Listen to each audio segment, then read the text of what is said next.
Olá, boa noite. A Comissão de Constituição e Justiça fez hoje a primeira de uma série de audiências sobre a proposta de emenda à Constituição que institui a reforma tributária. A PEC deve ser analisada pelos senadores depois da votação da reforma da Previdência. A reforma tributária visa a mudança da estrutura legislativa de impostos, taxas e outras contribuições vigentes no país, de modo que o sistema de tributação se modernize e se torne mais igualitário. O sistema tributário nacional foi criado na época do regime militar e até hoje não foi remodelado. O debate sobre o assunto deve ganhar mais força no Congresso nesse semestre. Muitos podem estar se perguntando por que na semana do ciclo de audiências públicas da reforma da Previdência, estamos incluindo já o debate e as audiências públicas para tratarmos da reforma tributária.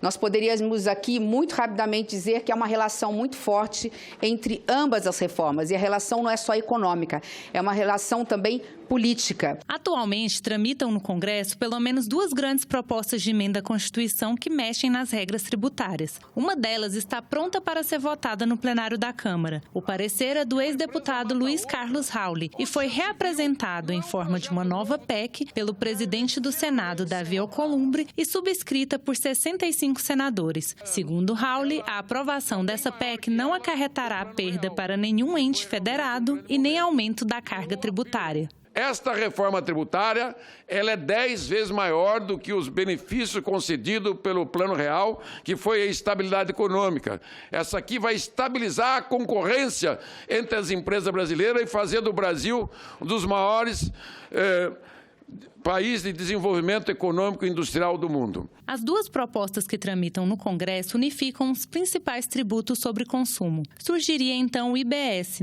Imposto sobre Bens e Serviços, de competência da União, dos estados e dos municípios, e o Imposto Seletivo, só de atribuição federal. Enquanto a proposta do deputado Baleia Rossi, que está sob a análise de uma comissão especial da Câmara, junta 5 tributos, cria um comitê gestor federal e prevê um período de 10 anos para a implementação, a outra, que tramita no Senado e é baseada em parecer do ex-deputado Rauli, tem abrangência maior, reúne 9 tributos, institui um comitê gestor estadual municipal, cria uma cobrança tributária eletrônica e reduz impostos para alimentos e medicamentos. Nesta proposta, a transição é de 5 anos. O governo também deve apresentar uma proposta de reforma tributária. O ponto mais polêmico é sobre a possibilidade da volta de uma espécie de CPMF. Há 2 outros pilares, que é a criação de uma nova CPMF, que está sendo chamada de CP.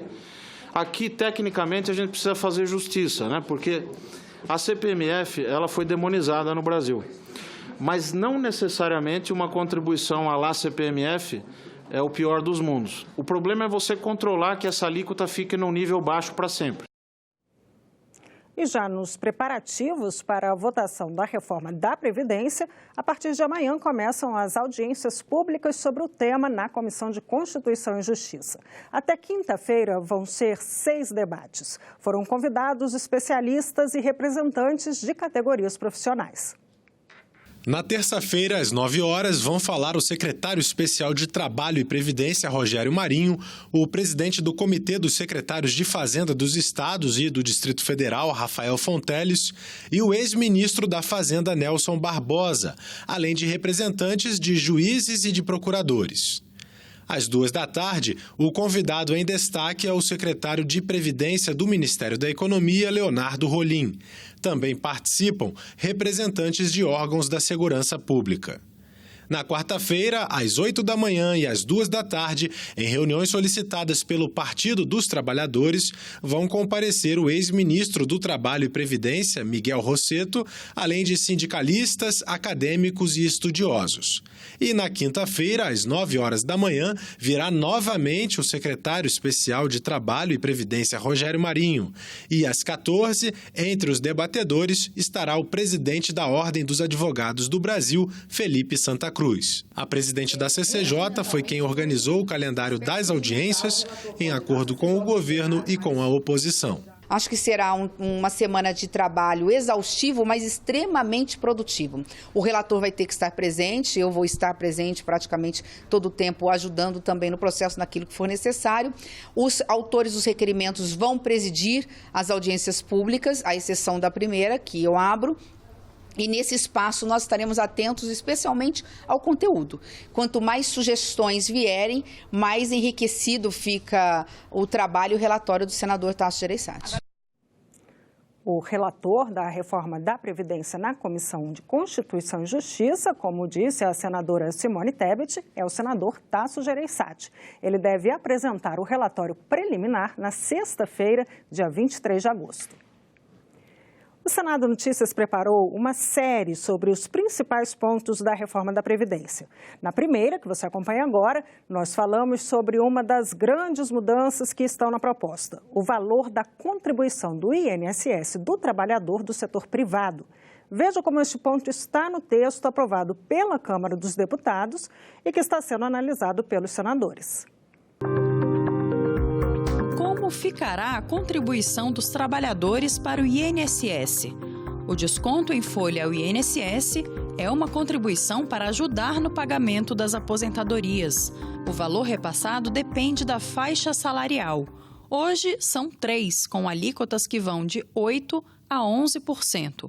Quem recebe acima do teto do INSS contribui por mês com 11% apenas sobre os R$ 5.839,45. Com a proposta, a tabela ganha uma faixa a mais, com mudanças nos valores e nas alíquotas. E, em vez de incidirem sobre o salário todo, os percentuais serão calculados sobre a parcela que se enquadra em cada nível, resultando em alíquotas efetivas.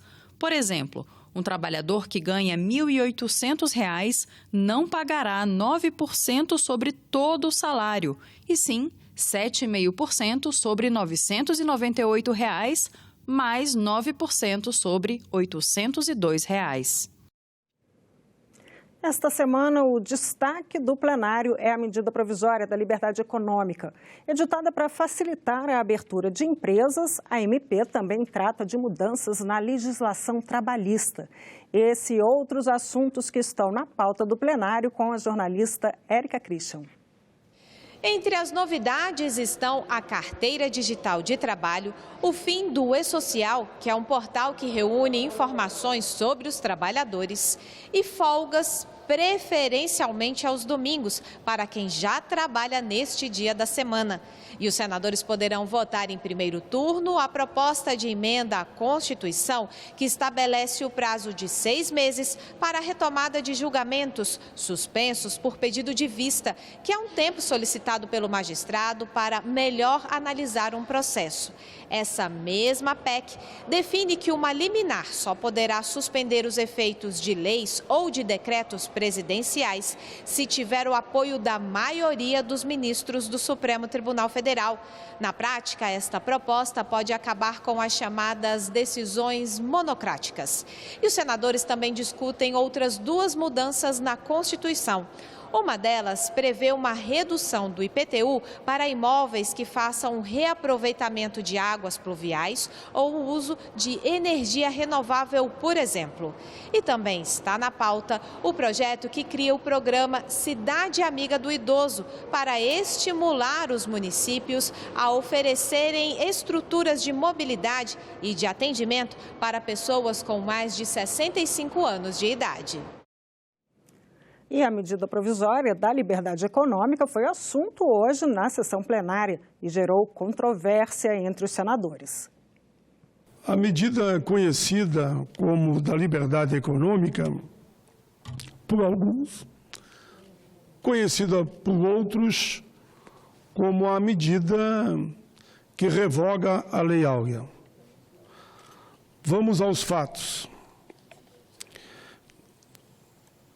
Dizem esses que as perdas são enormes para os trabalhadores, ultrapassando, inclusive, o que foi a reforma trabalhista.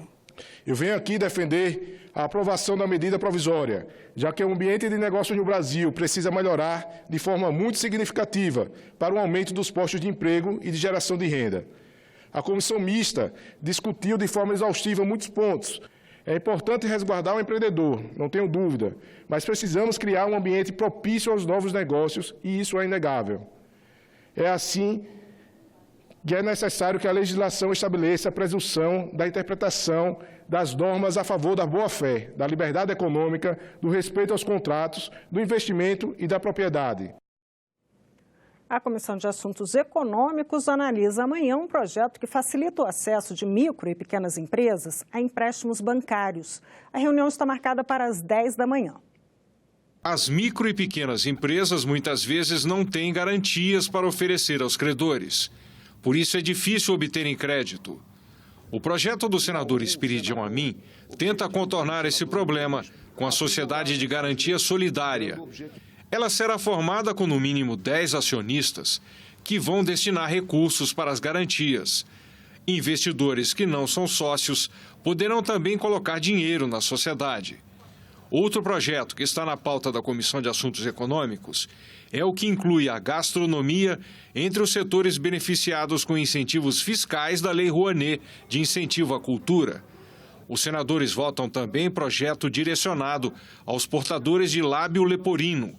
O SUS será obrigado a fornecer a cirurgia reparadora estética e o tratamento pós-cirúrgico, que envolve diversos especialistas, como fonoaudiólogo e ortodentista. Normalmente é uma doença congênita, então a necessidade do SUS atender essas pessoas é extremamente importante. Por quê? Porque isso tem a ver com a aparência, com uma melhor condições para que as pessoas possam desenvolver a sua vida. Então é um projeto de alto alcance social e por isso o senador Otto Alencar já manifestou o seu relatório favorável e isso traz com certeza mais felicidade, trará mais felicidade a milhares de brasileiros. Um projeto que protege a natureza e o bolso da população. Milhões de brasileiros vão poder escolher energia elétrica mais barata de fontes que preservam o meio ambiente. Nesta terça-feira, a partir das 9 horas da manhã, a Comissão de Infraestrutura realiza mais uma audiência pública para discutir a proposta. Novas alternativas de energia limpa se espalham em todas as regiões, mas a legislação ainda não permite que os consumidores de baixa tensão, abaixo de 500 kW, possam optar por essas fontes. Esse é um dos objetivos de um projeto de lei em análise na Comissão de Infraestrutura do Senado. Conhecendo os preços, optar de quem comprar. Quem quer comprar, por exemplo, energia de uma fonte limpa? Quer comprar energia de uma fonte eólica, de uma fonte hidrelétrica, por exemplo, ele tem a opção de comprar. Hoje, apenas 2 categorias podem comprar energia de fontes de forma direta, né? Os consumidores livres e os consumidores especiais, aqueles que consomem entre 500 e 3.000 kW e aqueles que consomem acima de 3.000 kW. Essa proposta dá mais liberdade para o consumidor.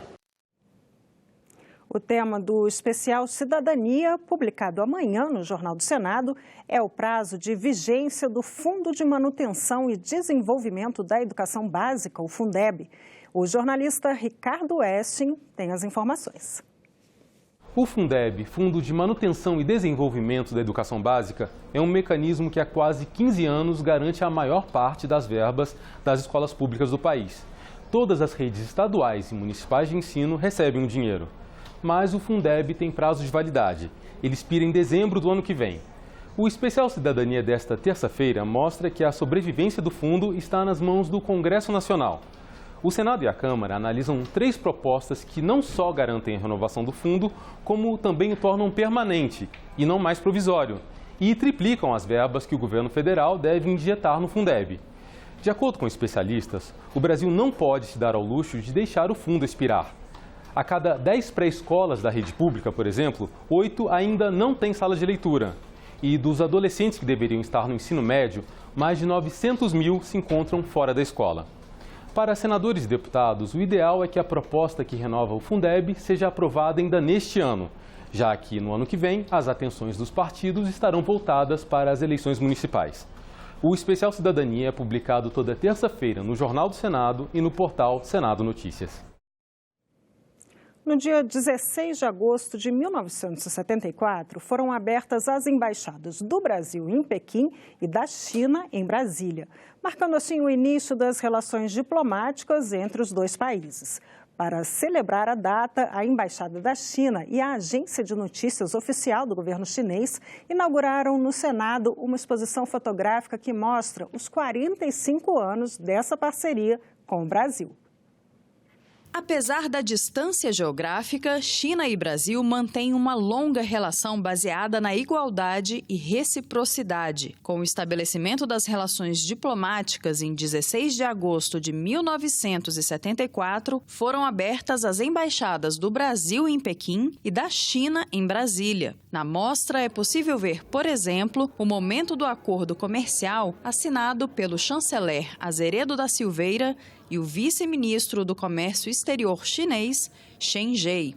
A exposição foi montada a partir de um acervo de quase 100 fotos e estão distribuídas em 10 painéis que contam a trajetória dos 45 anos de relações diplomáticas sino-brasileiras, com registros de trocas de experiências nas áreas de política, cultura, ciência, esportes, tecnologia, transportes, defesa nacional e inovação. Desde 2009, a China é o mais importante parceiro comercial do Brasil e tem sido uma das principais fontes de investimento externo no país. O relacionamento vai além da esfera bilateral. Brasil e China têm atuado também em grupos internacionais como BRICS, G20, OMC e BASIC, este formado por Brasil, África do Sul, Índia e China. A exposição fotográfica China-Brasil, 45 anos de relações diplomáticas, pode ser vista até a próxima sexta-feira no Salão Negro do Congresso Nacional. E nós ficamos por aqui. Você pode rever as reportagens desta edição na nossa página na internet, senado.leg.br/tv. Muito obrigada pela companhia. Continue sintonizado aqui na TV Senado.